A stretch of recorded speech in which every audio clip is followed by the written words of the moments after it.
វីដេអូនេះជាស៊េរីវីដេអូមួយប្រភេទផ្សេងទៀតដែលនិយមពីកន្លឹះខ្លីៗនៃការចិញ្ចឹមបីបាច់កូនចាប់ពីអាយុ0ឆ្នាំរហូតដល់គាត់មានវ័យជំទង់វីដេអូនេះធ្វើឡើងដោយដកស្រង់ចេញពីអត្ថបទរបស់នាយកដ្ឋានបង្ការនិងប្រឆាំងជំងឺរោគអាមេរិកខ្ញុំនឹងដាក់អត្ថបទដើមជាភាសាអង់គ្លេសក្នុងដំណរភ្ជាប់ description បើសិនជាលោកអ្នកចង់មើលលោកអ្នកអាចចូលទៅក្នុងដំណរភ្ជាប់នោះបានស៊េរីវីដេអូនេះនឹងធ្វើការនិយាយអំពីកន្លឹះខ្លីៗក្នុងការជួយចិញ្ចឹមបីបាច់កូនឲ្យមានការលូតលាស់ល្អប្រសើរទៅតាមដំណាក់កាលអាយុរបស់កុមារសម្រាប់លោកអ្នកដែលជាឪពុកម្ដាយអាចយកទៅអនុវត្តបានប្រហែលជាកន្លឹះខ្លះលោកអ្នកអាចធ្លាប់ដឹងរួចមកហើយអាចមានកន្លឹះខ្លះទៀតថ្មីសម្រាប់លោកអ្នកដែលជាឪពុកម្ដាយផងដែរវីដេអូដំបូងនេះនឹងធ្វើការនិយាយអំពីទារកដែលទើបនឹងកើតរហូតទៅដល់គាត់មានអាយុ1ឆ្នាំនៅក្នុងវ័យនេះគាត់ត្រូវឆ្លងកាត់ព្រឹត្តិការណ៍សំខាន់ៗក្នុងជីវិតជាច្រើនដូចជា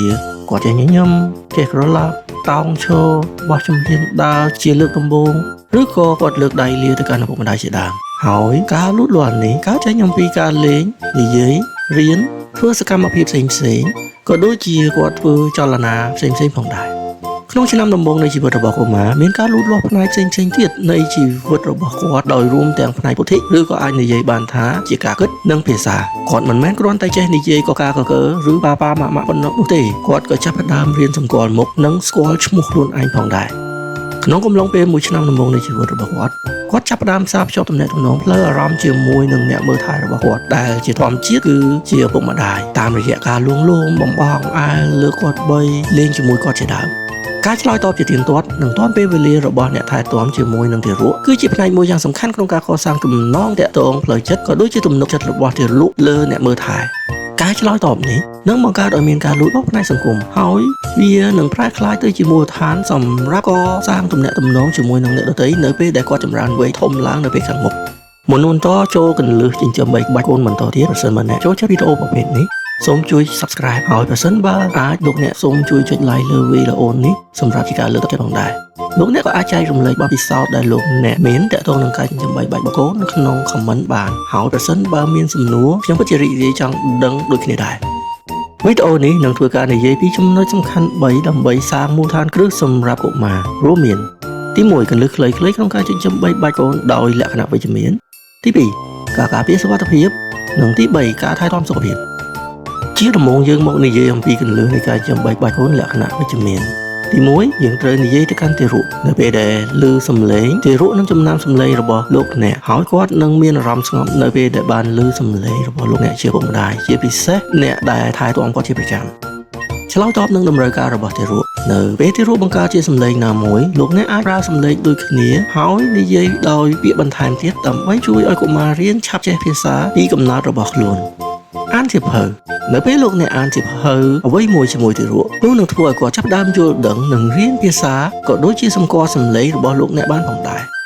ធ្វើការសរសើរនិងយកចិត្តទុកដាក់ជាមួយនឹងទារកថ្នាក់ថ្នមនិងលើកបីទារកការដែលលោកអ្នកធ្វើការលើកបីទារកឡើងនិងថ្នាក់ថ្នមវានឹងផ្ដល់ឲ្យទារកនៅអារម្មណ៍ថាមានអ្នកយកចិត្តទុកដាក់លើខ្លួនហើយការធ្វើបែបនេះក៏ជាការបង្កើតឲ្យទារកមានអារម្មណ៍ថាខ្លួនមានសុវត្ថិភាពផងដែរ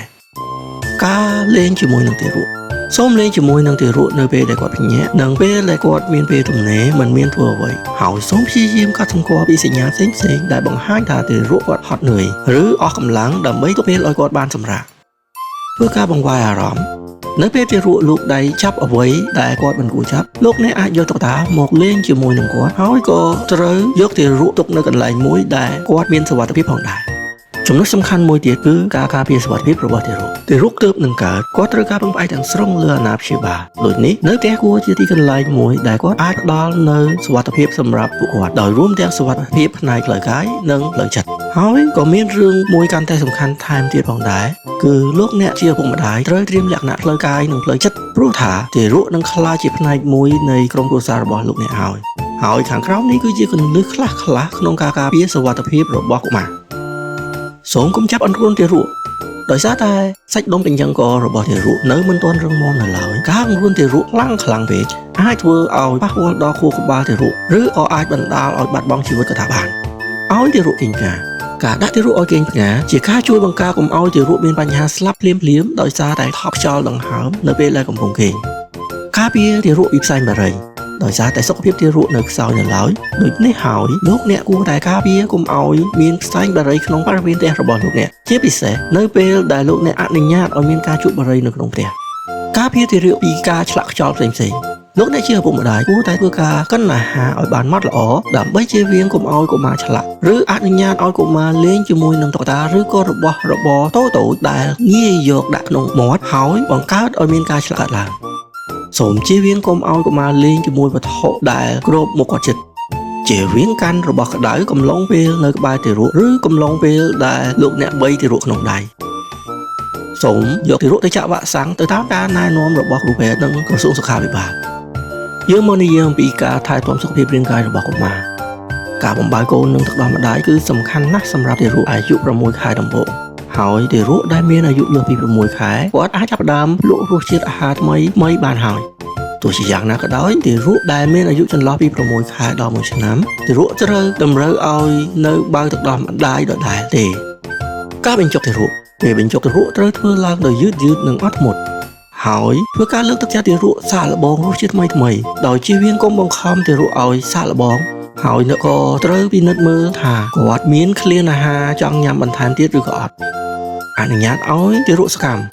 ទារកអាចនឹងមិនទាន់ចេះរត់ឬលេងដូចក្មេងធំនៅឡើយទេប៉ុន្តែមានអ្វីផ្សេងទៀតដែលទារកនៅតែអាចធ្វើបានដូចជាកម្រើកម្រាមដៃម្រាមជើងជាដើម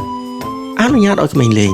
ការអនុញ្ញាតឲ្យក្មេងវាលើកម្រាលជារបៀបមួយដែលជួយឲ្យទារករឹងមាំរៀនសូត្រនិងធ្វើការរុករកនៅរបស់ថ្មីផងដែរសូមជៀសវាងកុំទុកទារកនៅក្នុងអង្រឹងឬរបស់ដែលយូរគាត់ចុះឡើងឬក៏ជារទេះដើររបស់កុមារយូរខ្លាំងពេកទារកនៅវ័យនេះសូមកុំរឹតកុំឲ្យគាត់ប្រើប្រាស់អេក្រង់ដែលវ័យនេះគាត់មិនត្រូវការប្រើប្រាស់អេក្រង់នោះទេតែលោកអ្នកអាចឲ្យគាត់វីដេអូខលជាមួយសាច់ញាតិបានទារកត្រូវតែគេងឲ្យបានគ្រប់គ្រាន់ដោយសារទារកនៅចន្លោះអាយុពី4ខែទៅដល់12ខែគាត់គួរតែគេងឲ្យបានចន្លោះពី12ទៅ16ម៉ោងក្នុងមួយថ្ងៃហើយរាប់ទាំងការគេងថ្ងៃលេងរបស់គាត់ផងដែរជាសរុបមកដើម្បីចិញ្ចឹមបីបាច់កូនដោយវិជ្ជមាននៅទារកពី0ឆ្នាំទៅដល់1ឆ្នាំលោកអ្នកត្រូវធ្វើការកសាងចំណងទាក់ទងផ្លូវអារម្មណ៍ជាមួយនឹងពួកគាត់តាមរយៈការធ្វើការលួងលោមរបស់អង្អែលលើកទារកយកមកបីនិងលេងជាមួយនឹងគាត់ក្រៅពីការកសាងទំនាក់ទំនងផ្លូវចិត្តការធានាឲ្យទារកមានសុវត្ថិភាពពិតជាមានសារៈសំខាន់ខ្លាំងណាស់ការការពារទារកពីគ្រោះថ្នាក់ផ្សេងរួមមានជៀសវាងអង្រួនការបង្ការពីការឆ្លាក់និងការប៉ះពាល់វត្ថុគ្រោះថ្នាក់ជាដើមដើម្បីឲ្យទារកលូតលាស់បានល្អលោកអ្នកជាឪពុកម្ដាយត្រូវតែថែទាំសុខភាពរបស់ពួកគាត់តាមរយៈការបំបើគាត់នឹងទឹកដោះម្ដាយការបញ្ចុកអាហារបន្ថែមនិងការអនុញ្ញាតឲ្យទារកធ្វើសកម្មភាពខាងរាងកាយជាពិសេសការគេងឲ្យបានគ្រប់គ្រាន់ទារកក្នុងវ័យនេះត្រូវធានាឲ្យពួកគាត់គេងចន្លោះពី12ទៅ16ម៉ោងក្នុងមួយថ្ងៃដោយរួមទាំងការសម្រាកពេលថ្ងៃផងដែរការចិញ្ចឹមកូនដោយវិជ្ជមានក្នុងឆ្នាំដំបូងនៃជីវិតគឺជាមូលដ្ឋានគ្រឹះដ៏សំខាន់សម្រាប់ការលូតលាស់ផ្នែករាងកាយផ្លូវចិត្តនិងសង្គមរបស់ពួកគាត់ការយកចិត្តទុកដាក់ការឆ្លើយតបទាន់ពេលវេលានិងការផ្ដល់ឲ្យទារកនៅបរិយាកាសប្រកបដោយសុវត្ថិភាពនឹងជួយឲ្យគាត់មានការលូតលាស់ប្រកបដោយសុខភាពល្អខ្ញុំពិតជាអរគុណខ្លាំងណាស់សម្រាប់ការចំណាយពេលវេលាស្ដាប់វីដេអូមួយនេះតាំងពីដើមដល់ចប់ខ្ញុំសង្ឃឹមថាវីដេអូនេះនឹងជួយលោកអ្នកឲ្យរៀនចំណេះដឹងថ្មីៗខ្លះដើម្បីជួយលោកអ្នកចិញ្ចឹមកូនរបស់លោកអ្នកឲ្យក្លាយទៅជាមនុស្សល្អនាពេលខាងមុខខ្ញុំក៏សង្ឃឹមដែរថាលោកអ្នកមានការចែករំលែកនឹងបទពិសោធន៍ល្អៗផ្សេងទៀតអំពីការចិញ្ចឹមបីបាច់កូនវិជ្ជមានរបស់លោកអ្នកនៅក្នុងខមមិនហើយប្រសិនបើមានចម្ងល់លោកអ្នកអាចសរសេរបានផងដែរហើយប្រសិនបើចូលចិត្តសូមជួយ like វីដេអូនេះដើម្បីឲ្យ YouTube រុញវីដេអូនេះទៅកាន់អ្នកដទៃទៀតដើម្បីជាចំណេះដឹងក្នុងការចិញ្ចឹមបីបាច់កូនដោយមិនហិង្សាសូមអរគុណសូមជម្រាបលា